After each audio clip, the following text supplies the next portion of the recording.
Welcome to another episode of Ultima Final Fantasy, the Ultimate Final Fantasy podcast. I am Joe. I am Caleb. And today we are going to be kind of going over the last game of the Evil East Alliance. In fact, the two last games of the Evil East Alliance, both canceled, but especially Final Fantasy Fortress. So we're going to be talking about that kind of failed project. And we got some news, and yeah, it's going to be a great day, Schweiss. Yeah, it should be pretty solid. Where are you Well, first, let's do some plugs first. UltimaFinalFantasy.com is where you can find us. We're going to be asking, spoiler alerts, for questions and reviews for Type 0 at the end of the episode. So now is actually a good time to go check out our forums there. And please add your review for Final Fantasy Type 0 if you played it. And also ask your questions for that review because, yeah, we're going to get to that. I am at Joseph DeGolier on Twitter. At UFF Podcast for myself. And our Twitch channel can be found at twitch.tv/Ultima Final Fantasy, where you can see Schweiss play Final Fantasy Type 0 live. Yeah. If you want to support the show, we do have a Patreon page for you there. And, oh, God, excuse me. You were doing something like a sneeze at the same time I was about to cough. So I had a moment there where I had to think about it. And then if you wanted to do it, yeah. Yeah, and then I did it anyway. And there Jesus. we are. And you can also support us through our Amazon link in our site or through our PayPal link there as well. Okay, Schweiss, where are you in Final Fantasy Type 0? I am just about to finish Chapter 3 in the game. So I went through that... I killed the Nazi leader guy, or one of them at least, because this game is basically killing a bunch of Nazis. So it's like an action JRPG version of Inglourious Bastards, I would say. But the writing was done by... I do not think so at all. The writing was done by Tarantino's 4-year-old daughter instead. The one he didn't know he had? Yes. Okay. And it's not that she's a disappointment. It's that she's just too young to write a good story. Okay, all right. So far... are you saying that the writing and the voice acting is atrocious? Oh, the voice acting... I remember... So here's the sad part. I remember seeing those like FF Union episodes where they were interviewing all of the voice actors, and I was so jealous because I was convinced that I could never do that. Because I was like, man, we aren't big enough to do it. I know we can because I've listened to this game so far, and I know we can interview those people. Or we could probably like meet with them and interview with them in like a Motel 6 because like they are not. Their performances in this game are fucking awful for the most part. There are some that are good. You just won't say who in case one of them was listening. No, I won't say who, but there are I'll tell many. You what, it's definitely not the Yo guy. Sorry, Yo guy. Wait, so you think Yo? You think he's good or no? Well, isn't that the question? It's not as satisfying as the Barrett Yo from. No, it's not. That's a good Yo. Yeah, that's a funny. You laugh your ass off. It's not a white guy uncomfortably saying "yo" at the end of a sentence. Multiple times, I believe. In an improper place to say "yo." Yeah. Yo. Yeah, like Reno does it fine in the movie and like the game and like it's this one. Yeah, it's awkward. Here's the first thing of our news today. Nobuo Uematsu confirmed to be working on music for Final Fantasy VII Remake. Yo. Yeah. Yeah, how does that feel? That's how it felt when he said it the first time. It was like I was being violated by his voice. My ear hole was being intrusively penetrated by yo. But yo, it was all drawn out and yeah. It's a white guy, yo. An uncomfortable one. Ah, God, it's awful. Yeah, it's awful. The voice acting is pretty not great in this game so far, but pretty not great. And I noticed that very quickly, I would say, very quickly. So I'm honestly not that far in. I think there are like 7 chapters, 7 or 8 or something like that. There are 8 chapters because I know there's a point of no return after 7. Yeah. Somebody pointed out though yesterday on the stream that it's a point of no return, but if you got guys that are properly leveled, you can't die. Oh, okay. Yeah. Well, what level were your guys? 60, 60, and 99. Jesus. So, those were the 3 that were worth it. Obviously, for those who are listening and know about this arena bullshit in Type 0, which, by the way, you get a trophy for. Yeah, not for tramping it forward a month, just for a day. But I cheated my way to 99, and then when I found out that you have certain parts of the game where you're split up into different teams, and then there are parts of the game where no matter what you do, your main guy will be targeted and killed, so you have to have someone to back it up. Turns out you need more than one guy because the game is designed this way, because you got the huge team. You're supposed to play with everybody, like, kind of equally. You're going to have your main guy get fucking pummeled multiple times, so you got to use your backups. Yeah. Even if they're 99, they'll be insta-killed by some shit in this game. So despite the fact that I leveled to 99 with Ace, I still got a few game overs and restarted multiple times. But, Schweiss, I have finished Final Fantasy Type 0. I finished it in 3 days. What did you have blocked out for it the whole week? I thought it was going to take a whole week. I thought it was going to be a 35-hour game like it said on howlongtobeat.com. It was an 18-hour, like, 40 minutes or something.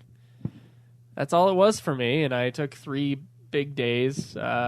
Some people know I've been working on the farm, basically, just like feeding horses in the morning and feeding them in the afternoon.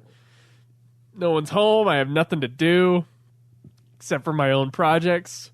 So I fucking plowed this game. And I plowed God of War right after it. And I'm in the middle of Bloodborne right now for Nude Clan. So it's like the speed at which I finished this game, I was like, oh shit. It might have taken 35 hours had I played it the way that you're quote-unquote supposed to play it. But, I mean, it's an in-game mechanic that can get you to 99 in, like, 30 minutes. So... Yeah. I left it on... You know the sad thing 30 minutes for each guy. So it's not, like, the shortest cheat in the world or the easiest cheat because you have to go through menus all the time. But, yeah, there's that. Go ahead. I found the level up place, and then I turned it off for, like, a day and a half, and I didn't use the thing, and I was like, God damn it, I should have just thrown a guy on there, like... Just seeing how it works for a 1 day. You would have leveled up just a little bit, I think. Yeah, I left it on last night before I got off. I dropped off Ace and I just saved it, and I'm gonna give you a thing though. I made the mistake of doing Ace, and then I did a Whip Lady. Fucking don't do Whip Lady. She's awful. She's awful. The Quistis of the game, yeah. Yeah, she did the big whip, right? You think it's going to be sweet, and it's not. It's the worst fucking character. Did you get her a new weapon and no help her? Well, no. Fuck, what do you expect? Have you bought Ace anything? No. What? You've got the base shit? Yeah, dude. God, no wonder you're still dying. I destroyed Schweiss. Things would destroy me, but I would destroy them as well. He would melt. I've already got a new weapon for him. Here's the deal. There's just some parts of the game where you're not supposed to kill the boss. And you don't know that. You're just supposed to kill all 23 of your guys or 13 of your guys. And then continue on. There's going to be a cutscene right after. One of the bosses is especially heinous. So, it still jerks you around despite the fact that you're 99. But every other part, you just melt. If you're 99, you just melt them. If you're 60, you'll melt them on the last level. So actually, you really only need to level to about 60. Get 3 ranged guys. I did the guy with the dual-wield pistol. He was great. I bet the chick that does the flute thing, the magic flute bullshit where like the orb of power just slowly melts away on the guys, I bet she's awesome. Stolas said she was a piece of shit. Really? Yeah. At 99, though? And he got mad at me for using her. I don't know about 99. Okay. Yeah, just get ranged people. Because ground people... fucking waste. They're so shitty. Because halfway through the game, everything becomes an air combat thing. It's a real issue. I've got the dude with the longbow. I've been using him. And then I liked playing as the the girl version of Han Solo in the game. She's got like her little laser gun, and then I also liked using the dude with the huge like longbow. Have you noticed the face character models of some of these characters look exactly like characters in other Final Fantasy games? Just the face. Yeah, they'll change the hair. There's a lightning in there. Oh, the girl lightning. There is a lightning in there. And she has the personality. And there is a Sephiroth in there as well. I'm not kidding. It's fucking weird to watch this be like, they just like take the face off of someone else's computer? Face off. Face off. There's a weird looking like lightning body with a weird face on it somewhere in this universe, and they just fucking like lasered it off. I want to take his face off. Yeah, it's beautiful. That's what they did. The sick fucks. God, I want to watch that movie right now. It's pretty I sweet. want to watch it right. I want to see a boat go through another boat. Yeah, an harpoon kill. Harpoon. Yeah, it's good. Oh, okay. Yeah, so I'm not that far, but I am doing some leveling. I'm in the arena. I'm gonna try to platinum the game, and the sick part is Stolas told me he's one of our listeners. We had him on like a little while ago. You know who he is, but the podcast might not. I want to do it legitimately, so that's gonna take a little bit longer. And I also even told though me you got a trophy for using that thing. Yeah, I'm gonna use it at least once. Okay, all right. It's not illegitimate to use it and like let natural time go by. That was its intent. Natural time is all but a program within the PS4, in my opinion. It's true, I guess. I guess in this A time and date setting that can or cannot be updated automatically via the internet, or you can update it manually as well. You can start. They allow you to, even though before the PS4 was even out, you can go all the way back to the year 2000. Is that as far back as it goes? You can only do like 1 year at a time because there's a max that it'll hit. It won't keep leveling after a certain point. Oh, so you can't go back to like 1960? And, like, no, and it won't compound every year because otherwise that wouldn't be a 30-minute thing. That would be a 1 minute thing. Yeah. You have to go back and forth and change the date setting over and over again. There's probably like a pie chart or like a not a pie chart. It'll do 4 levels at a time, then it'll go to 3 levels at a time, then it'll be 2, and then it'll be 1. We need a nice like FF8 guide, like how much time you need to put in to get the exact amount of XP to go from this level to this level, and it just like gets bigger and bigger on the page until 99. Yeah. Got about 3 weeks for 99. Yeah. I don't want to do that, but he also told me to make the story make any sense, I should play it twice. Yeah, fuck that. I don't know. I heard that from some people, and then I was just... No. Yeah, but then you told me just barely that you had no idea what was going on, so... Oh, no, I have no idea what the fuck happened in that game. No idea. The ending scene where they're all loud crying, they're all crying. They're just crying because they think they're gonna die. Spoilers. Sort of. Fucking thing doesn't make any goddamn sense. I don't know what happened, even though I watched it. It's fucking... It's interesting. It's interesting. Honestly, it's a Tabata story. It's nope, makes way less. It makes... There's Crisis Core, which makes hardly any sense. Exactly. But Crisis Core Third Birthday, twice, Tabata PSP story. I've never played Third Birthday. Dude, Third Birthday is way worse than Crisis Core as far as like what's happening. Like, well, it's everywhere. Then only you can be able to tell if this is worse or better than Third Birthday on the what the fuck is going on scale. It's probably going to be better, which is sad. Crisis Core, you kind of get ish. You know the gist. Like, you know the gist. Emotionally, you kind of get it. Like Zack is gonna die at the end. I get that. Like, and it's pretty powerful. It's a good ending. And there's some stuff that leads to it, right? This thing, it's like, who are the players involved? Who the fuck are these people? What's their relationship to each other? What does it matter what the fucking bird thing is in this game?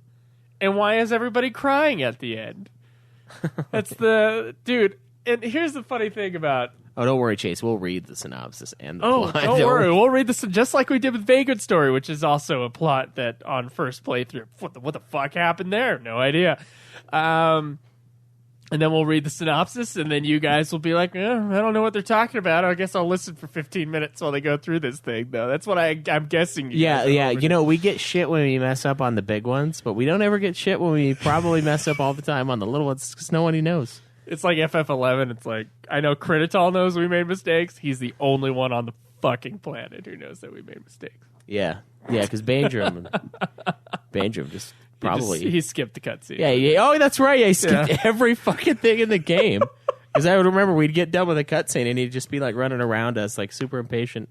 It's like, why don't you just watch the cutscenes? Like, we're gonna do the cutscenes, but dude, I don't know what it is with with anime, but why does everybody when they cry, they're all like 3-year-olds crying? They'll be adults and they're like,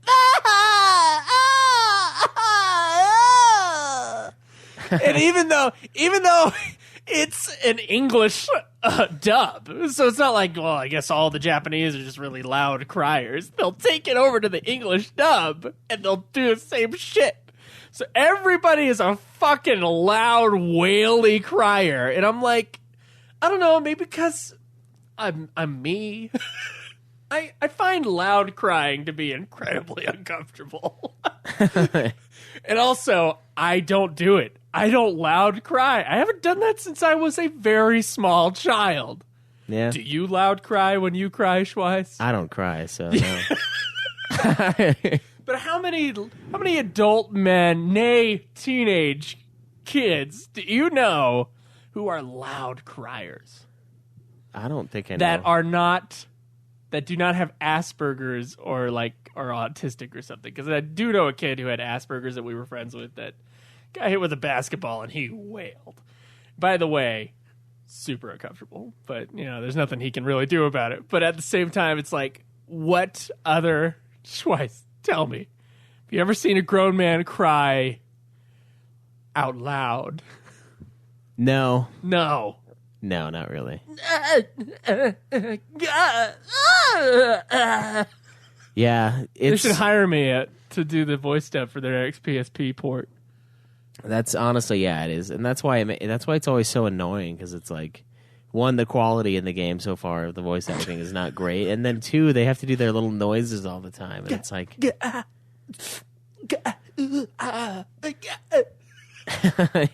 that's me walking up some stairs. Yeah, and it's like nobody sounds like that. Like I've never made that noise in my life. I hung out with it's not. I don't even think it's a Japanese thing. I mean, I've never been to Japan, but I had it's an anime. No, I hung around with the Japanese folks at Snow College. I never heard them when they got up from a chair. We're like, it's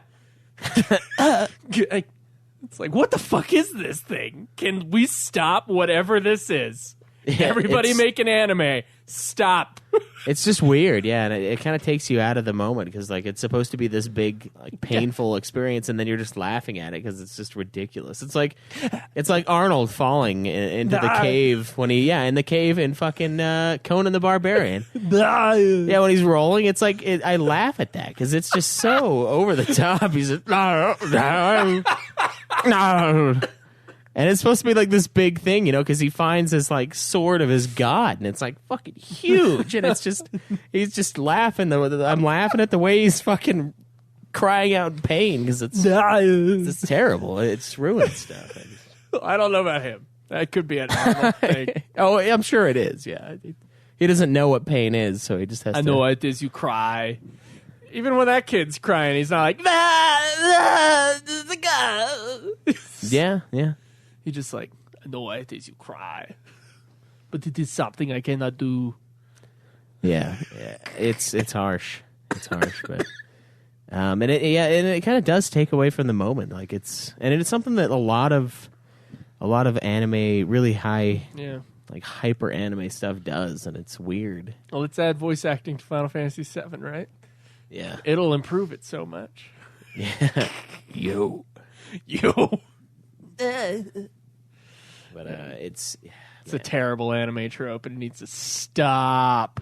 I know, I agree. I wonder how many people would be pissed off at that, though. Probably a lot. Nobody should be mad, though. You can still like anime. It can still have a good plot line. It's just...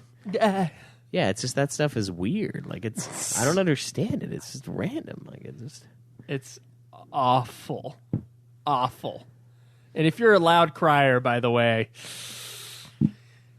you need to take some of your outward pain and bring it inside. Yeah, you got to bottle it up in a healthy manner. You need to bottle it, healthy or not. Fucking no one needs to hear that shit. Right. All right. Okay. Let's get to some news. Choice. So. News.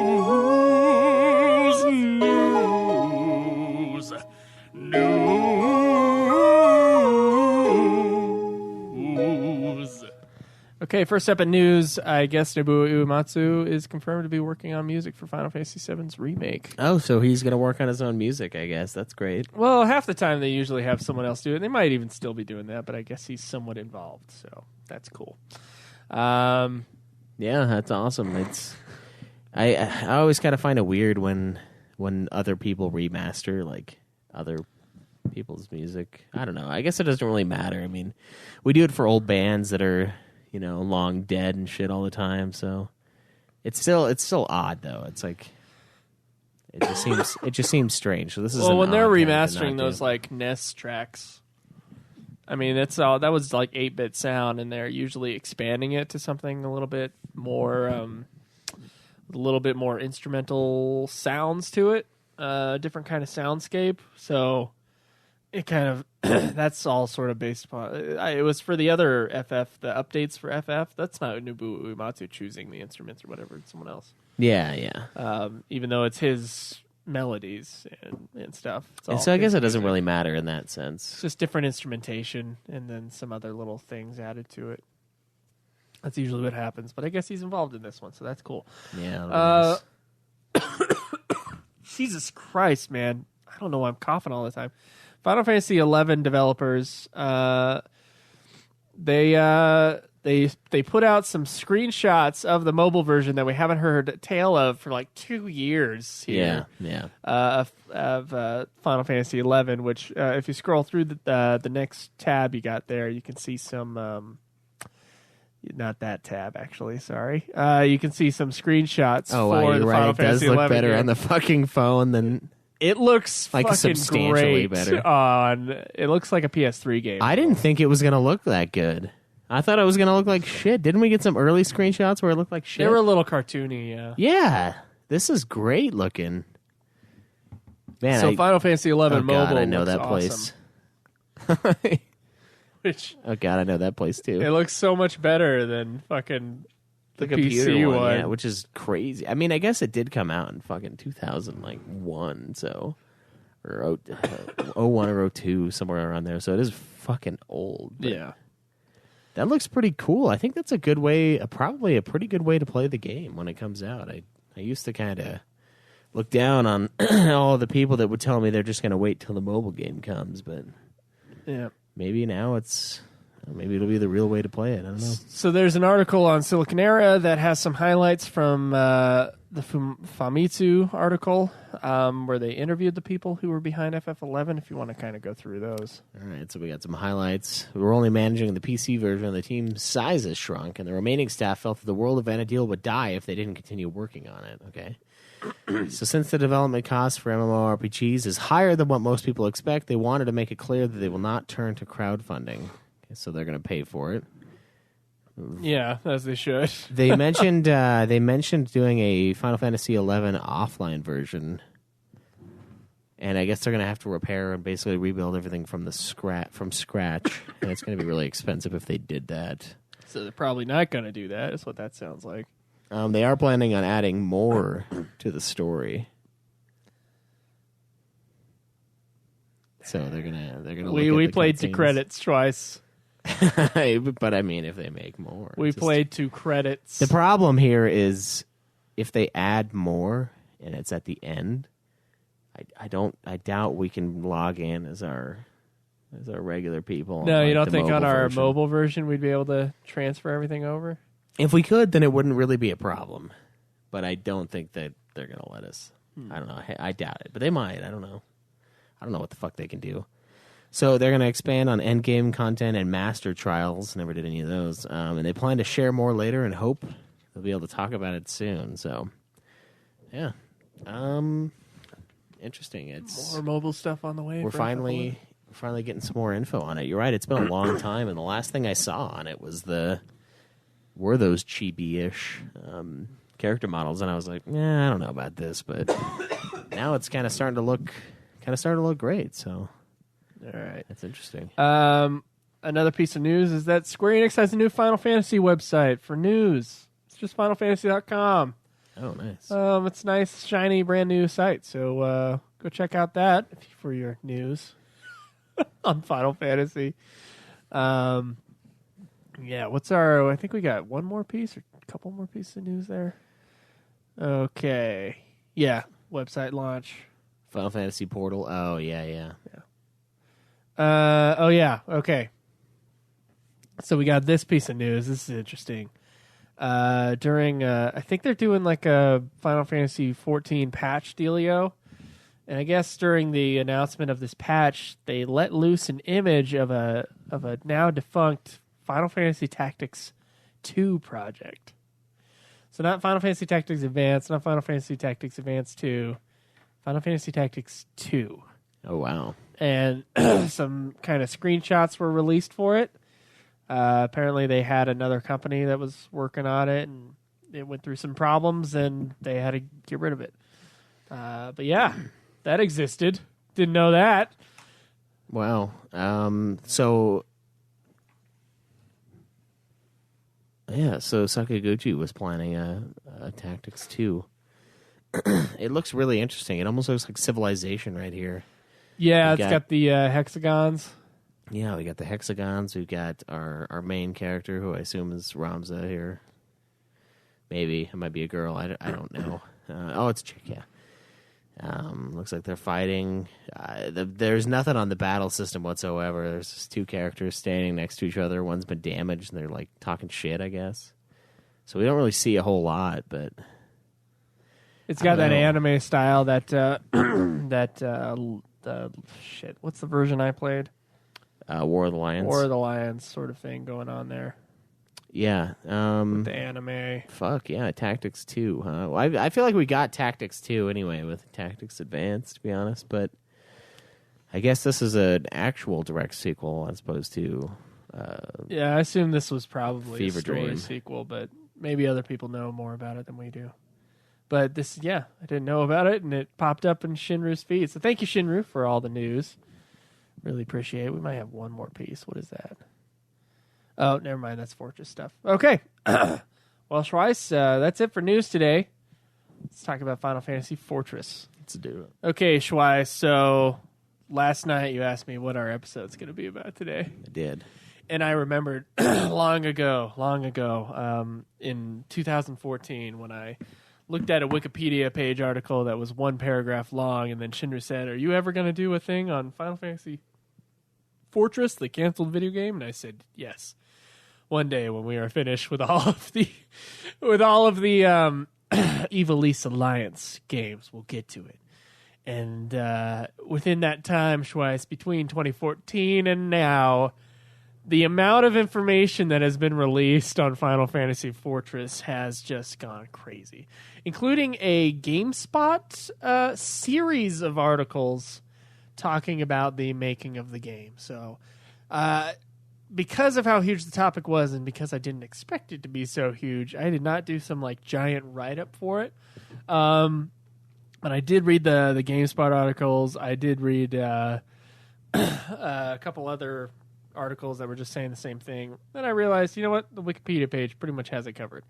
So I know that this is probably going to be cheating for a lot of people, that we're just going to go off the Wikipedia page, but it pretty much covers everything that's like major with the game. And then we also I have pulled up some surviving things from the game, including the test demo, which we're both going to watch.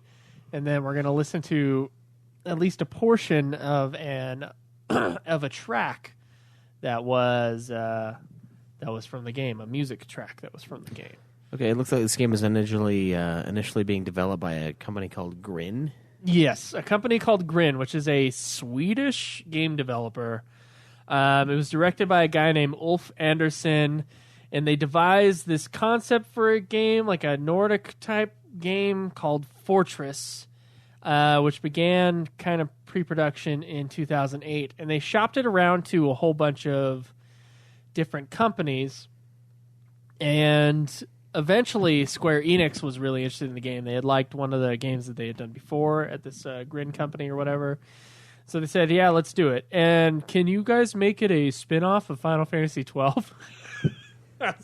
this idea that they had for Fortress. They wanted it to be a Final Fantasy 12 spin-off. And so Grin reconceived the game into the world of Ivalice, and they added those stylish motifs and character designs, judges and stuff, put in some chocobos, and it was going to be released on Windows, PlayStation 3, and Xbox 360. So I thought this was going to be a PS2 era game, but it turns out it was actually later than that. It was like PS3 sort of thing.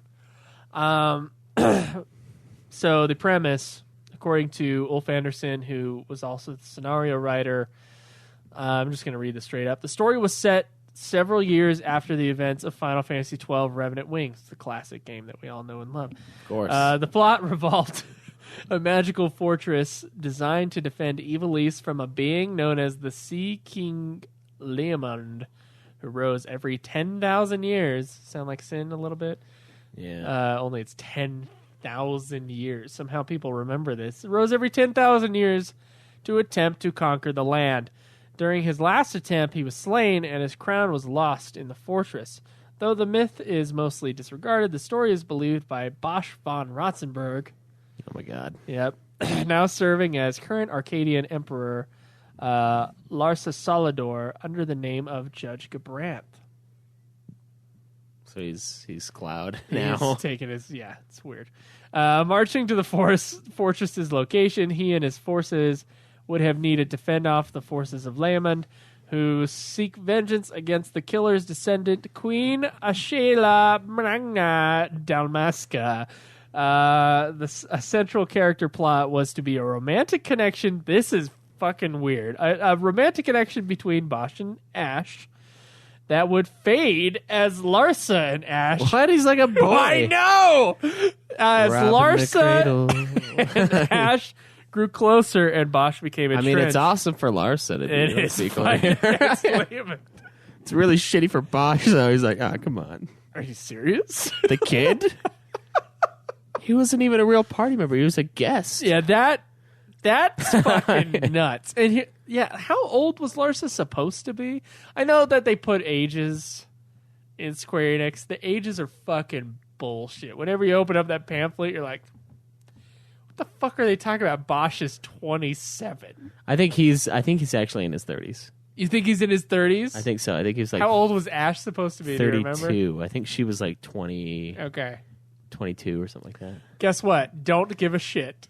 Because look. the ages are bullshit on this thing.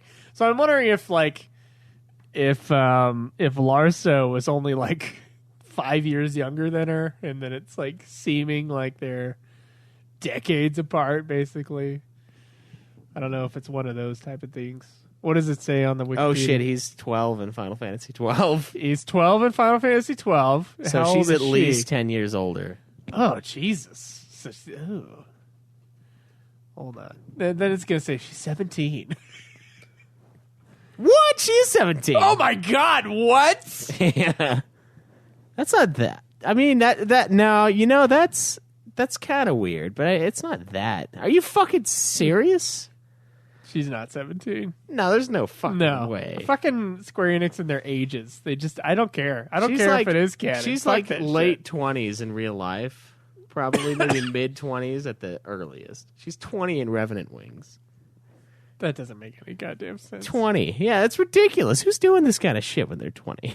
I don't know. It's weird. Anyway, so apparently she, who's definitely at least 25, in the events of Final Fantasy 12. I can't believe Larsa is a 12-year-old. I can't believe her as a 17-year-old. So apparently they're getting a little. Okay, so Bosch is 36. Whoa! In the game, so they made Bosch a little older than I actually expected. So why is he going after the 17-year-old? Why is he going after the 17-year-old? Half plus girl? 8, not like half times 2 plus 2. What? half times 2 plus 2 is he's looking for someone older than him. Yeah, I guess. What the fuck? He doesn't know what he doesn't know what it is. He doesn't know the half plus. Guys, the proper age. Divide your age by 2. Add 8 years. And if it's I actually like that rule. It does seem about right when you go through that thing. Yeah, it does. Yeah. Okay, yeah. The creep factor kind of diminishes. It's not too bad. Yeah. So yeah, she's having a little fun with the old Larsa. I guess they're closer in age than yeah. And so Bosch is becoming entrenched in his fight against Layman. Other characters involved include the sky pirate Balthier and earlier main protagonists Vaughn and Pinello. A new character, a demigod named Lagged, would join Bosch after being defeated in single combat. The main aim of the story was to bring the entire cast of Final Fantasy XII back together for a final fight to save Ivalice. So I like how they pull in the tactics angle there with the demigod being pulled in. So it's like getting Orlando, who's a real god, not just a half god, in Final Fantasy Tactics. So you get like a god character in your party. So that's kind of playing on that. Yeah. So boss fights were going to be a major feature. See, I'm looking at the gameplay thing here. It was supposed to be a third-person action game with a heavy emphasis on weapon interactions. So this is from the Final Fantasy Wikia. Oh, okay. Yeah. Evasion and countering, similar to Dark Souls, Devil May Cry, or Dirge of Cerberus, it says here. Don't say that. Which will probably be, I'll be honest, probably what it would have been closest to.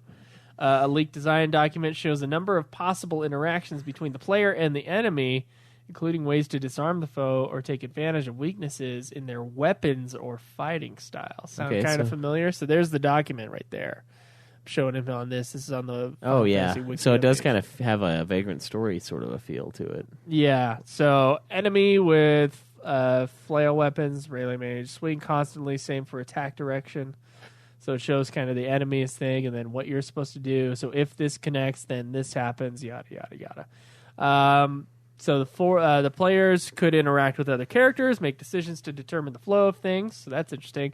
Failing or succeeding at tasks during combat and making choices in dialogue-driven events would impact everything from the cutscenes to the resources available. Resource management was a big part of the equation, with players venturing into outside lands to scavenge for materials, go on hunts, and fight random encounters. The story would be played out in seasons, with the fortress visually changing over time. Battles would have wrecked parts of the fortress, and if certain set pieces contained resources, like if a destroyed tower had contained food, its destruction would cut into the player's supplies. Storytelling-wise, the game was to be a non-linear story, but still carry the drama that Final Fantasy needs. That's a quote. The game began with Bosch and a small squadron of soldiers traveling to and defending the fortress from a wave of enemies crawling up from the sea. As the game would have progressed, more of Ivalice's populace would have become aware of the imminent danger and sent more soldiers to help. Among them, the other heroes from Final Fantasy XII, as well as a handful of Arcadian judges, both sympathetic and antagonistic to Bosch's cause. And yeah, big boss fights. They were going to have a Marlboro guy where you use the seaweed against him. Enemies were freezing the sea, or would involve freezing the sea and then walking across the ice to climb the walls. Players would run out on the ice to beat them away and disable massive siege machines. And yeah, so that seems like they had a lot that was kind of planned for it. Now, usually my guess here, because this was a canceled one, they didn't finish this game, and I'll talk about that in a second. My guess here is that they had a lot of huge ideas for what this game would be, because you're hearing it now, and it sounds gigantic. Yeah, it sounds pretty awesome, actually. And it sounds like a PS4 era game, almost, like in the complexity of it. There's a lot of shit, yeah.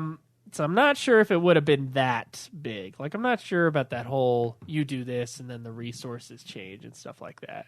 Like, that seems a little bit, maybe in a small kind of thing, but like in a big way, that seems like a little bit much. But I don't know. I guess they could have. But, you know, I'm thinking back in the PS2 era, the Xbox era, that was sort of Fable 2 was kind of one that you were looking at as like a, there's a lot of choices involved and stuff like that. But then the rest of the world was really simple because they had to program that stuff in. And you got to make this game in a certain amount of time. And, the game does seem a little big to be a spin-off game. Yeah. Yeah, in the ideas. I can see that. Me. But yeah, so the development is what is fucking crazy about this game. It was going to have like this sort of this sort of Nordic art kind of thing. It was supposed to look a little bit like Skyrim, and we're going to see the test demo in a little bit. But yeah, let me go through the development here. So Fortress started out as an original original fantasy concept by Ulf, who was Grin's co-founder. Began in 2008, like we already said. It was a game that was supposed to have an epic scale, both in story and production values. It was led by Anderson as creative director. Produced concept art and 3D assets under art director Anders de Greer and Albin. I just go by one name. Yeah. I'm the share of the concept art world. The game design was led by technical artist Eric Lindqvist. The art style of the game was supposed to be realistic and similar to Elder Scrolls, like I said, according to a level designer at Grin. Once again, pitched to various publishers, and then Square took an interest in the project. Yoichi Wada visited Grin several times, liked the action role-playing concept and its Nordic visual style. After getting the chance to see a boss fight from a game called Bionic Commando that I believe Grin was involved with. Yeah, they made that. Wada said that he had seen enough and decided that Square would publish Fortress as a Final Fantasy spin-off. And once it became a Final Fantasy title, Grin Anderson said, we wanted to come in and revolutionize Final Fantasy, which is exactly what they need, they said. Fortress was to be set in Ivalice, FF12. In addition, many original characters would come in. Concept art from the game, including character Ash and Judge from Final Fantasy 12, as well as Chocobos and other recurring characters of the Final Fantasy series, was kind of leaked out by a portfolio artist, and then the video eventually showed up later on. It was supposed to be just primarily set in a massive fortress, believe it or not, this Final Fantasy Fortress game. So Fortress, by the way, is just the code name. So we didn't actually have an official title for the name. Oh, okay, so because it was set in a big fortress and it's a Final Fantasy game, people are calling it Final Fantasy Fortress. A lot of people just calling it Fortress, but we don't. So it's the Scorpio until they call it the 1X. Until they call it the 1X.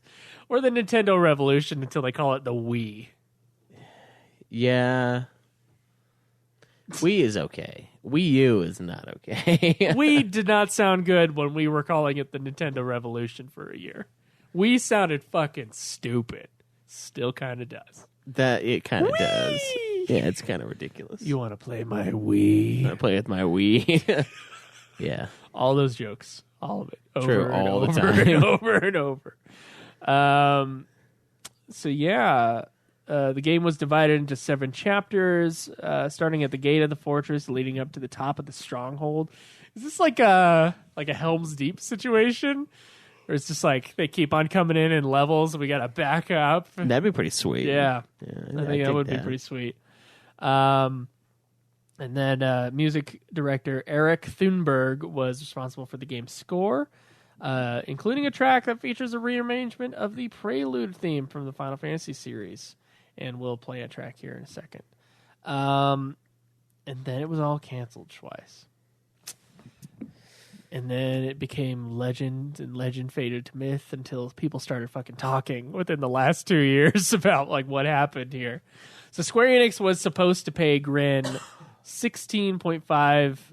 equal to $16.5 million US for the production of Fortress. And they were supposed to do it in parts, so in accordance with the project's milestones. You know, once they got to this certain part of their development, right, they get more funding. Then they would get some funding injections. No payments were made within the first 2 months of development. Oh, that's a good sign. But Anderson was initially not worried, as he considered delayed payments common and had faith in the project. However, several more months went by without payment, costing the studio 12 million krona a month. Which, how much is? Can you look up how much 12 million krona is in U.S. dollars, just so that I and the audience can figure that out? 12 million Swedish krona is $1.3 billion. $1.3 million. $1.3 million a month. Woo! So that was a lot of fucking money. They're not a huge studio. No, not a huge developer, and they're hemorrhaging funds for like 12 months. The games they've made that I have heard of are Tom Clancy's Ghost Recon Advanced Warfighter and Warfighter 2, Terminator Salvation, and that fucking Wanted game. Those are the games I've heard of that they made. So they're not really making a whole lot of money. Yeah. So they were hemorrhaging so much money that they had to close all of their offices, except for one office in Stockholm, but still no money came. And then they released, of course, Terminator Salvation and Wanted, like you were saying, and Bionic Commando, and all of their games got negative reviews and poor sales, which caused further financial woes and seemed to make Square Enix nervous. The publisher wanted updates and asked that all of the game's assets, including the code, the music files, and even the game's developer language, be faxed to them. Faxed to them. This move was described as impossible and, as quoted by Anderson, as almost a criminal behavior. So Square Enix had changed its mind and no longer liked the Nordic style of the spin-off game. I don't know at what point this was, if this was 12 months into not paying them or if this was just during that. So they didn't like the look of it, and last-minute style changes were attempted by the studio. The game had been such a well-guarded secret that most of the employees didn't even know they were working on a Final Fantasy game until late in development, by the way. Oh, wow. So Grin did attempt to change the art to fit more with the traditional Final Fantasy games, but still did not receive any positive feedback. In response, Grin sent Square Enix an image. This is a dick. This is kind of a dick and awesome move. They sent Square Enix an image of an image from Final Fantasy 12 to Square Enix, just to see if they would be happy with the look of it, right? And then they were told that it does not look like a game in Final Fantasy's style.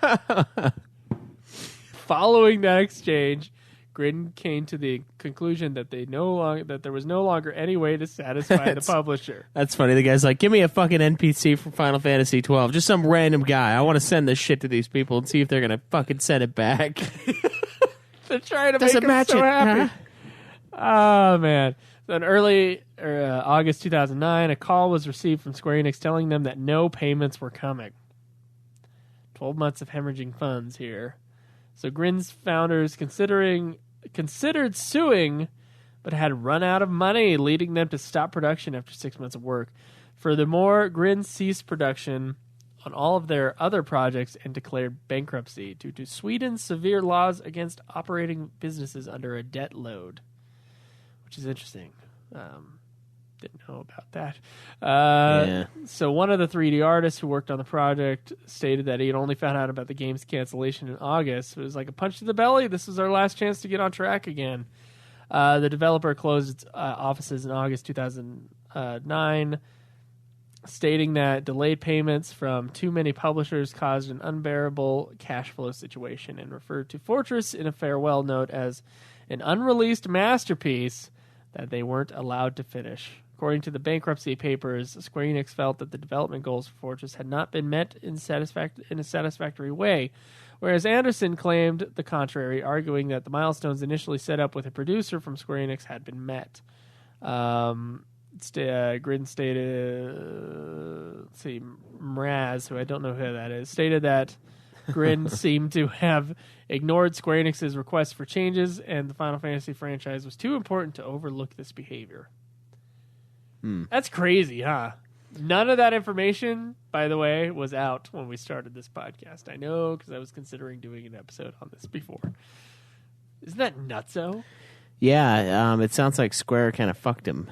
Yeah. Sort of what it sounds like. Yeah, does sound like Square fucked him. And Square Enix is kind of dickhole, honestly. Now, this was 2009 They Square Enix. They shut down Type Zero's translation, that fan translation thing. Yeah. They sent him a cease and desist after they finished.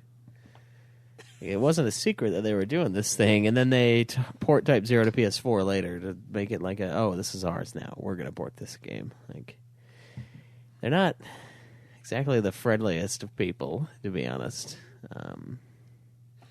So between 2010 and 2012, a whole bunch of stuff from the game started leaking out, including a pictures, tons of pictures. By the way, there's a whole article in NeoGAF. I guess it's a NeoGAF forum. There's a whole section in NeoGAF forum that has just tons of Final Fantasy Fortress artwork, and I'll tell you, it looks pretty fucking incredible. The artwork from Final Fantasy Fortress that was never made into a game. Yeah. And then also a piece of soundtrack was released, and the tech demo was released. But basically, yeah, Fortress destroyed this game company because Square Enix refused to pay them because they weren't, I guess, doing the project to their satisfaction. Yeah. Crazy, huh? Crazy. So that's kind of like the big broad strokes of what happened to Final Fantasy Fortress. Yeah, it sounds like they were fucking him, but I mean, we don't know. We weren't really there. We don't know. Obviously, we weren't there. We don't know. I do wonder. Grin's development history is not great. No, they were only involved with the best rated games that they were involved with. Like they weren't like the sole developers or anything. Right. So I don't know. I don't know if the guys who made Terminator Salvation could have really made a great game. Yeah, probably not. But who knows? Who knows? Let's watch a little bit of this tech demo. I don't know if any sound is going to be on this tech demo at all, but sounds like it. I've seen some art.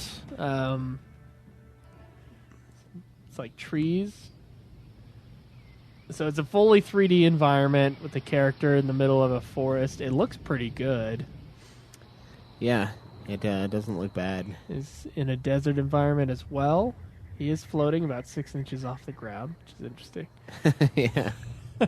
Obviously, this is just a demo. It's not quite the full-on experience. All right, so we see an enemy. Let's see if we're going to get any combat here. He's slowly... I think there's going to be some combat. I've never actually watched this. I wanted to get this live.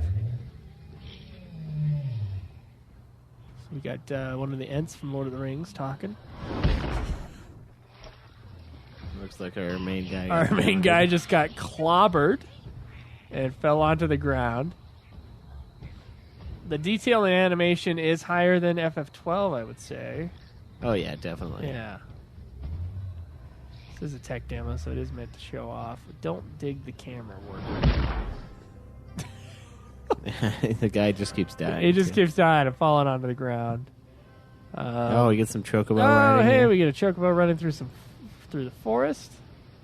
I don't see the fortress, though. I don't know if there is any images of the fortress that exists. Looks kind of cool. Looks like you can attack on the chocobo, so that'd be kind of fun. Yeah, it looks like FF15 in that sort of way. It's pretty free-range chocobo sort of deal. Yeah, the hipsters. Okay, so we got like a small image of some barracks or something. Then we see him shooting some arrows with a bow. Yeah, it looks like you just had kind of willy-nilly. Just fucking around with the bow. It does definitely seem like a Western Okay, there's RPG. the Helm's Deep sort of thing, right? Yeah. Oh. So he blocks, then he's doing these really fast sword moves against the enemy. That looked pretty cool. Yeah. That looked really fast. There's some good combat going on. It's very Western though. It's nothing like an RPG, a JRPG. Yeah, they made it in Sweden. Yeah.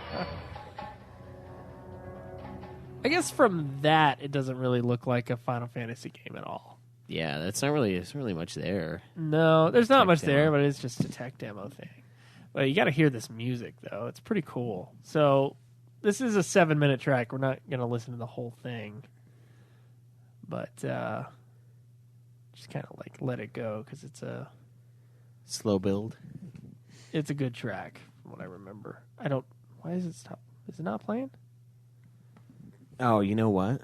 I muted all the tabs earlier. You muted all. How dare you? Unmute this tab. I say it sounds great, Joe. Sounds like a great fucking song. It sounds pretty like big.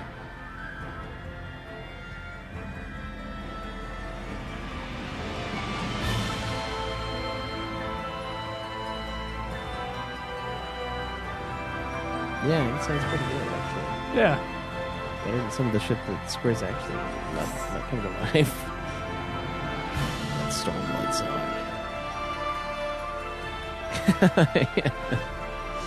After the Heaven's Word one, it's like, nah. I don't think they can hear you, by the way. Oh, really? It's too loud. Yeah, it's too loud.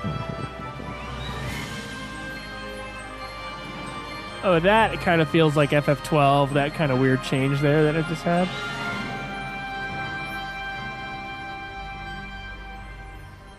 Kind of a good overall piece. I think that gives us sort of the... Oh. Okay, so it starts to turn into like weird. I don't think Almost. that's weird. It's pretty sweet, actually, I think. Yeah, it sounds like it kind of fits the world fairly well. It fits the world of the tech demo and the art that we just saw. I think it does fit FF12 pretty good. I would have liked to have seen this game happen, but you know, you never know how it would have been. It could have been like a piece of shit. Yeah, you do really never know. I mean, it's I like more Final Fantasy because even the Final Fantasies that people have bitched about, like I found joy in. I've like Tactics Advance and Advance 2. I personally thought they were pretty fucking fun. Yeah. Had a lot of fun with it. I think Type 0 is a fun game. I mean, it's flawed, obviously, but there have been a lot of games in the series that have been pretty fun, even if they're not like legendary. So I mean, Fortress could have been a good time, but it just wasn't meant to be, I guess. It's too bad. It's too bad we couldn't see that Ash getting it on with Larsa. So Yeah, we all I'd love know to we see wanted that. to see so bad. I was, honestly, I have wanted to see that for a long time.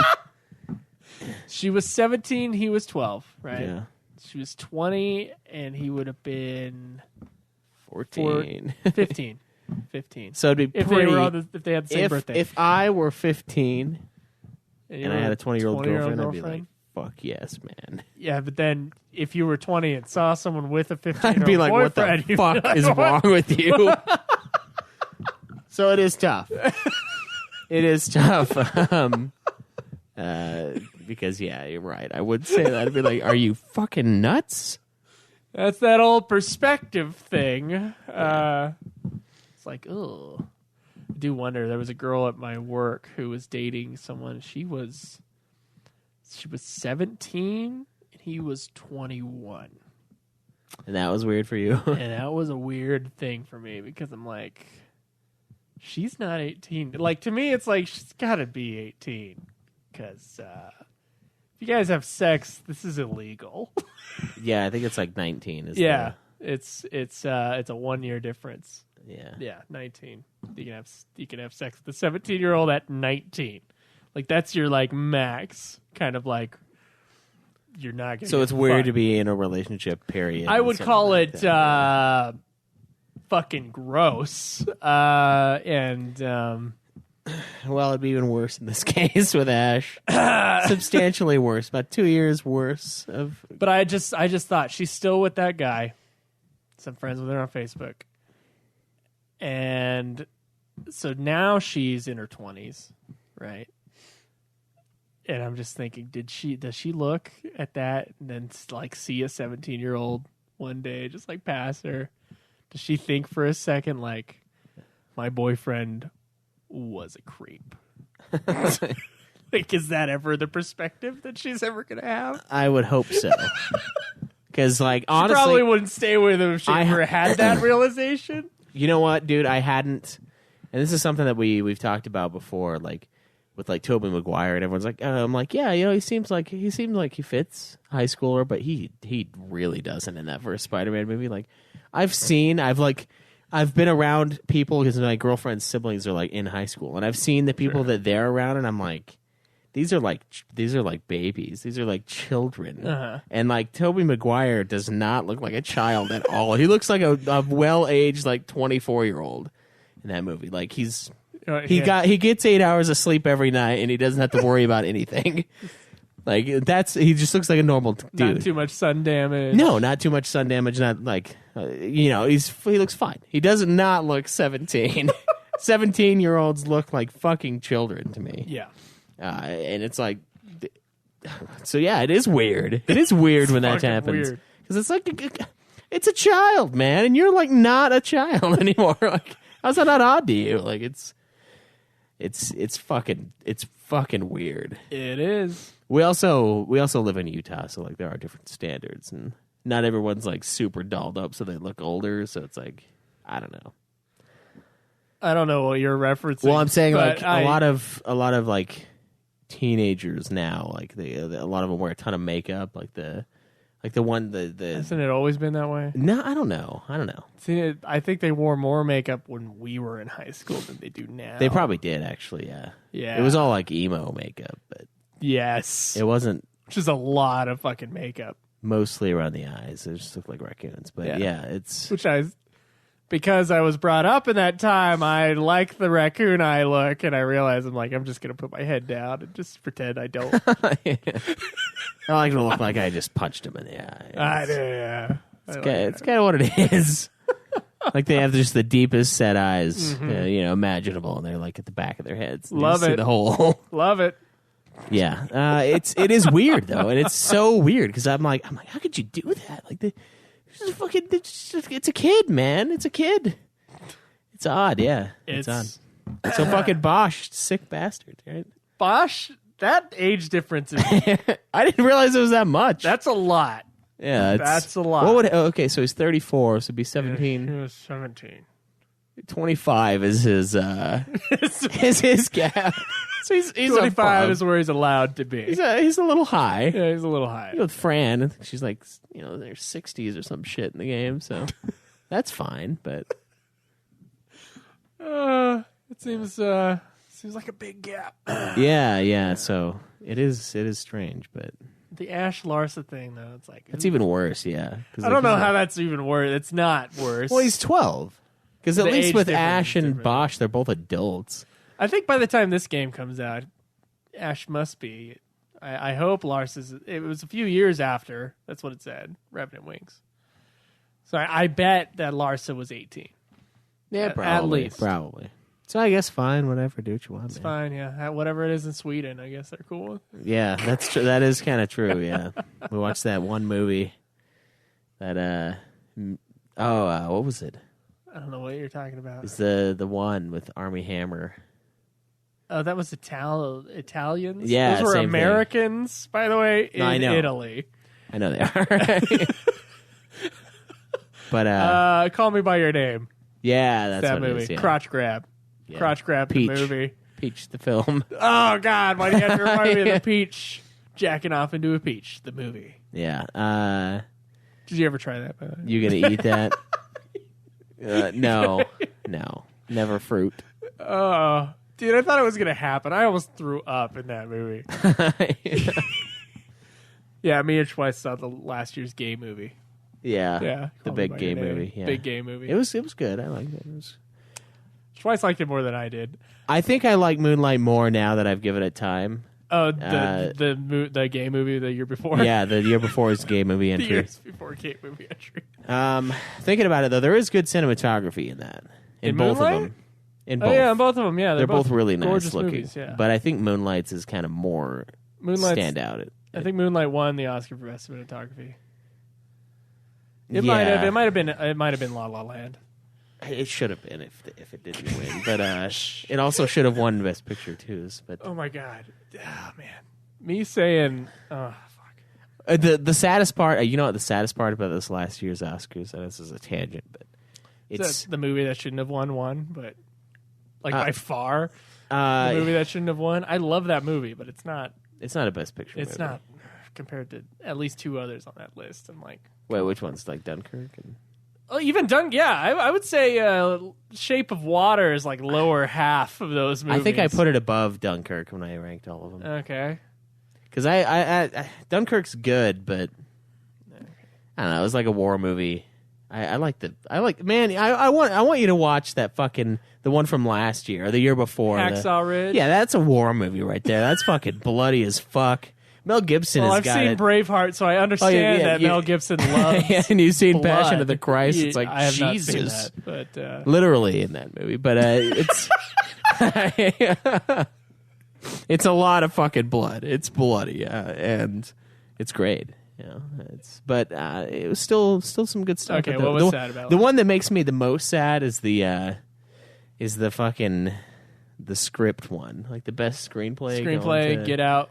I liked Get Outs. I thought it was funny, but it is not anywhere near in the same ballpark as like the one that won the year before, which is like a million times better, and also the one for the Three Billboards movie. I thought that was a fucking great screenplay. It was incredibly written. It was like so real and raw and like just vicious. Fucking bullshit. First movie the guy makes, fucking best Big screenplay. hit. That happens sometimes. It was a big hit. It was but- the biggest hit of all the nominees. It was except for Dunkirk. Well, yeah, But Christopher Nolan's never going to win Best Picture. It's just never going to happen. I think it'll Because he happen. makes genre movies. It's not going to happen, man. He doesn't make Oscar movies, Oscar-y movies. I guess that's true. He doesn't So, really. He'll never get that. Not that he's. I kind of agree, Skull. Fuck the Oscars. I like doing betting on it. I love the Oscars. It's stupid. The Oscars. Don't get me wrong. Giving awards to something creative as an objective winner of something naturally subjective is stupid. But I get a lot of joy. First off, they're usually pretty good at their picks. So watching all the movies that were nominated for Best Picture, They're usually good movies. you're gonna see a lot of fucking usually 90% of them are great. So you're gonna see like most of the great movies from the last year through the Oscars via either the documentary, foreign picture, or Best Picture sections. You're gonna see some fucking amazing shit that you wouldn't have probably seen if you had just like paid attention to like whatever's number one at the box office this weekend. We're gonna go see that, hollow, what is usually pretty hollow entertainment in comparison. So I like that, and I also, I don't know, it's just fun for me to like figure out who I think should win and like stuff like that. It's just fun. So I know it's stupid and fuck the Oscars, but still. Yeah, they'll give it. He says they'll give it to Nolan for an average movie because he's due for it. They probably will. They probably, That's when what I he think will happen. like 20 years from now they'll do that. When he keeps putting out really great movies over and over again, and then they're like, fine. Fine, we'll give him one. Because I don't think Stanley Kubrick ever got a Best Picture. Stanley Kubrick never got one. He's like the best director that's ever lived, in my opinion, and that's bullshit. That's bullshit, and it's because he died too. He didn't make enough movies for them to be like, well, He's top 10. He's top 10. He's great. You don't think he's I don't top know. 5? No, I don't think he's top 5. What? No, I don't think he's top 5. I just think of like sheer amount of movies, and like he has a lot. Like, what director has the most masterpieces is really what it should be. Unfortunately, So what? Kubrick, Steven Spielberg is the Kubrick greatest did- director of all Kubrick time. did take like 6 years between each movie, though, so that's kind of his problem. But I'd be okay with no, Steven Spielberg. I would say more like Ingmar Bergman or Akira Kurosawa. I think they're up there more. Some people say Fellini. I personally have never gotten into a Fellini movie. I've tried. I can't. Like 8.5 is just something that's like, it's just weird to be weird.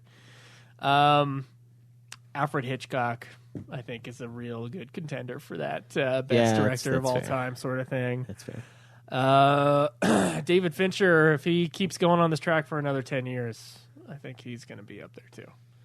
I think David Fincher's got a lot of similarities with Kubrick in his But he sort of actually like makes precise movies, so- framing. Only he makes a movie about every 3 years, Yeah. and most of them are great. I haven't seen a bad one yet. but I haven't seen. I have definitely seen a bad Kubrick film. I've seen 2 bad Kubrick films. So it's not like he's had a perfect run. Some people say that about Kubrick. I'm like, did you watch his first 2 movies? They're kind of crappy. The answer is no, you didn't. The second one kind of feels like he's getting there, but no, it's not. Killer's Kiss. Oof. Wait, no, the first one, the war movie. I think that's the one. The war movie is atrocious. It's pretty dumb. Yeah, It's bad. And then, and he knew it, by the way. He knew it was bad. He talked about pretty much almost giving up on his career. It's fine. First movie's not always great. That's fine. And then a second movie, I think, was also not good. But The Killing, his third movie. pretty good. Pretty good movie. That's when Kubrick actually starts. I always have a problem when someone says, like, they're a genius right off the bat, because that's not true. Usually he learned how to become a filmmaker. You could see it if you actually watch his first few movies. Yeah, which we did. Not solid. No. So, I don't know. Kubrick's up there for me, though. I think I have watched all of them now, though. I think Christopher Nolan says that Kubrick's the greatest filmmaker of all time. So he would agree with you. But have you seen... I mean, mine is obviously Kurosawa, because I've watched all of his movies. He has a couple bad ones, I've only too. watched 3 of his movies. So. Okay. I've watched all 30 of his movies. 30? Jesus. And 8 of them are straight-up masterpieces. And then, almost all the rest of them are good movies. And he has, 4 stinkers out of 30 movies. Spielberg's kind of a similar way. He doesn't have 8 masterpieces. He has, 5. But most of Spielberg's movies are good. And he has, Always is a stinker. I haven't seen 1941. That's one of 2 movies of his I haven't seen. That one's supposed to be a stinker. But, yeah, Spielberg has a pretty similar... generally, he's pretty much a winner throughout a huge, long career. Kubrick didn't have a career like that. That's true, I guess. Yeah. I don't know. I kind of like being able to go into 30 movies on a guy, not into yeah, unless it's fucking 11 movies. Coppola, and then he just turns to shit. Coppola has 4 masterpieces and 20 something movies, so Yeah. a lot of them are bad. Yeah. So that is a different one. I don't know, but I have no idea what this has to do with what we're fucking supposed to be talking about. I don't know how we even got off the train. Age difference. Call Me By Your Name. Call Me By Your Name, yep. Oscars. Best filmmaker of all time. Yeah. That was the derailment there. That's quite the... Crotch Grab the movie. Yeah. Call Me By Your Name. Child Molesting the movie. Yeah. Yeah, Call Me By Your Name. James and the Average Size Peach. Age difference doesn't make anybody uncomfortable in Call Me By Your Name because he's supposed to be 30 and the kid's 17. It is weird, and he's definitely not 30. Of course, the 30-year-old did not grab the 17-year-old's crotch. He's supposed to be 24 though, but no, it says in the movie. Did they is say he was 30? Maybe they did. I think he looked older than that anyways, though. Army Hammer? Yeah. It's I'm pretty sure this guy's older than that. And that moment when he just went for it, man. They were just sitting there. Their legs are wide open while they're sitting on a hilltop in their little European shorts. And then the kid just goes, he just takes his open hand, just goes right on his crotch. I was like, ooh, that is just, woo, you really went for it there. I'm not gay. It's what the fuck are you doing? A kid. I thought of you as an apprentice. It's my biking around the country apprentice. Not this. I just want to go bike around and talk about poetry all day. Yeah. Fuck. No, I don't like that movie very much. Really? Really, I don't. I think the age difference between the two men is fucking gross in that movie. As I've gotten further away from it, yeah, it's not as great as others, but I liked the feel of the movie. It felt like a nice little European movie, which is what it was going for, definitely. But you can get that from little European movies. You don't have to watch this Army Hammer raping a child movie. But yeah. Best Picture nominee. Best Picture nominee. Yeah, that's right. Call Me By Your Name. Jesus Christ. So anyway, with this game, What do you think? What do you think about all this? I think it would have been kind of cool. I mean, as you said before, there is probably a large chance that it would be probably not a great game, kind of a piece of shit, because you never know. You never know what you're going to get with these third-party companies developing these Final Fantasy games. You really don't. And it's kind of become a thing that Square has started to do, and honestly, it sort of bugs me. Like, I wish they would keep all of it in-house. Like, don't you... I feel like it's more important to safeguard your own brand to the extent that you use the people that you've hired to make your own games. I think it's weird that this game didn't come to fruition because they sent it to another studio. If they would have made it, it probably would have come out a month ago because they take 60 billion years to make a game now, but it would have probably come out. And it would have been Final Fantasy 16. Yeah, it would have been a thing. They would have done it. Yeah. But since it went into the hands of another company, since they sent it, since they outsourced the work to the Swedish firm. Well, I mean, the Swedish firm did come to them. Yeah, I guess that's of true. A game. And then they were like, "Hey, we should make it a Final Fantasy." But yeah. if they would have been like, "Hey, we should make a new Final Fantasy," it could have happened. I think it's weird to trust your biggest IP in the hands of these random companies, and I think it's. I think they've done it. Like 4 Heroes of Light is from another company. I want to say one of the games we've done recently was from another company too. But yeah.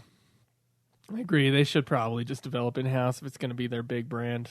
Yeah, and I know it's just an offshoot, and they probably view it as that. But I still find it kind of odd that they would. Also, from that company's level, why was there nothing? Why were they so unprotected? You can just like work on a game for forever and not get paid. Yeah, I would have been like, no, you pay me. It should have been like paid up front at a certain point, paid down the line at a certain point. Yeah, you very, very specific deliverables. You don't go to a store and like eat the bagel and then pay for the bagel after you leave. Like when you're ready to leave the store, you buy it and then you go and then you eat it. You don't do the other way around. It's like dine and dash. Company.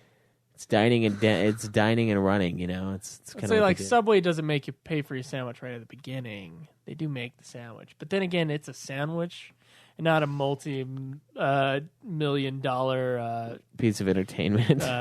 Creative property. Yeah.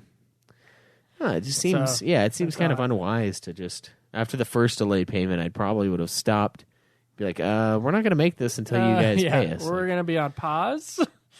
And then who knows what happened? I mean, one side says they made the goals, the other side says they didn't. But I mean, the one guy from the company, from Grin, said that they made the goals initially set up. So I mean, there could have been something else set up, and they didn't meet the new goals, and they thought the new goals were kind of bullshit, but they were brought in last minute, and they didn't have to sign on to the project. What makes me wonder is like they're looking like the ones who have been like bitch slapped by Square Enix, but they only considered suing them. They never did sue them.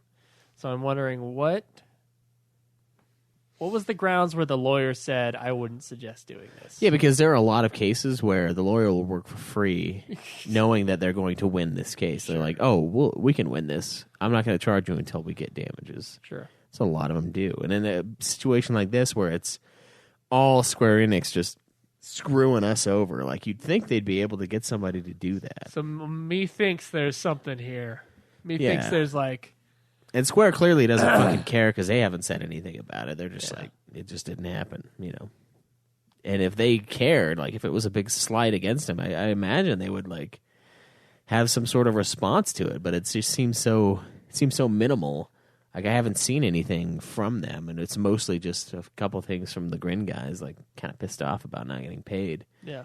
But Square just says like they just didn't do the job. So maybe it is Grin just like fucking not meeting the new expectations, and maybe it was too much. I mean, we don't know, but I don't know. I've had fun with some of these random Final Fantasy games that I have heard horrible things about. So it's like I kind of wish we would have had more, And honestly, like a Western RPG with the Final Fantasy name tacked onto it, I think that'd be kind of an interesting hybrid. I mean, 15 is sort of playing with the Western idea of open world, but it still has the menu system. It still has the leveling up grid. It's still pretty JRPG-esque, but we're kind of leaning a little bit more towards that. And I wonder if this game would have come out, if maybe we would have gotten to the 15 stage earlier, and 15 would be more of a Western RPG. Like maybe they would have moved into that territory even deeper by this time. So this game could have been like kind of a game changer. I think that's almost a survival tactic from Square Enix to keep the series going instead of doubling down on the JRPG, which they have plenty of those games. That's true. And they have plenty that are never going to be westernized, like Dragon Quest. They're just never going to do it. Yeah. Never going to happen. To make it sort of like, what's the big thing right now? We're going to do our version. We're going to do it better. I think that's the idea of every Final Fantasy, is to take whatever's in the RPG and JRPG realm and try to like one up it. And in which case, the big RPG of the last 10 years that has been, apparently it's a huge deal when it gets ported on a new system, Skyrim. I think they took a lot from that game in terms of Final Fantasy 15's exploration especially, but among other things. Yeah. The design and stuff like that. So, yeah, it would be interesting to see that, but I do think we're getting that with 15 a lot more than that. I think it is more Western RPG than JRPG personally, but to each his own. Well, Schweiss, we're pretty much out of time here. Let's do a question from us to you. All right, let's dive deep. Yeah, dive deep into the superficial questions from us to you. That's right.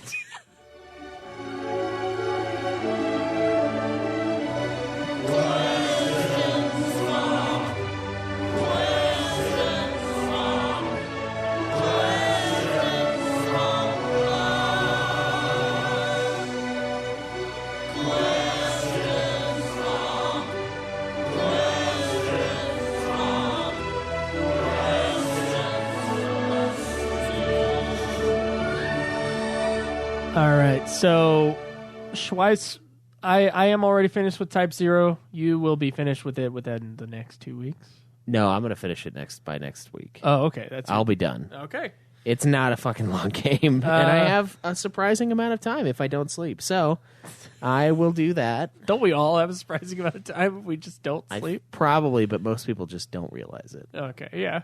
You don't know what you're missing Yeah. by not sleeping. It's amazing how much you can get done. It's amazing.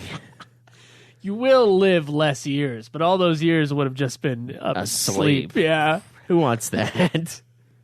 I do wonder if it's just like a Perfect ratio?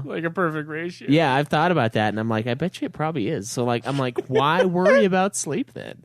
If I'm awake the same amount, I'll just be awake and miserable. Yeah, I'll be 50%, 100% of the time. That's what it'll be. But yeah, 50%, 100% of the time. yeah, you're either gonna live 80 years when you sleep 20, or you're gonna live 60 years and fucking get no sleep. Same thing, same amount of awake time, but it is shittier. Good point.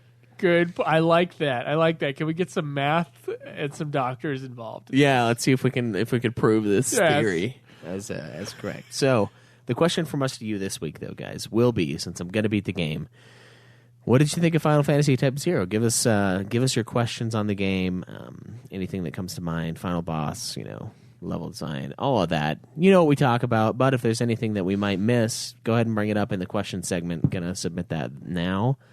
And then also, as always, give us your reviews. What did you guys think of Final Fantasy Type 0 HD when you played it, when you bought it for the 15 demo? Or SD, if you're one of those guys. Yeah, or if you played the original Type 0, how did it play on the PSP? I think it probably would be... It's definitely a PSP game. I could definitely tell that with the way it controls and the way it feels and the fucking camera. It's there. It's all PSP. Yes, it is. Got to lock on or you're fucked. That's what this game should be called. But let us know what you guys think, and we'll get to that next week. Yep, we dive will. into the review. All right, Schweiss. Well, I think that's going to be it for this week. We will see you guys next time. Until then, enjoy the Type 0 grind.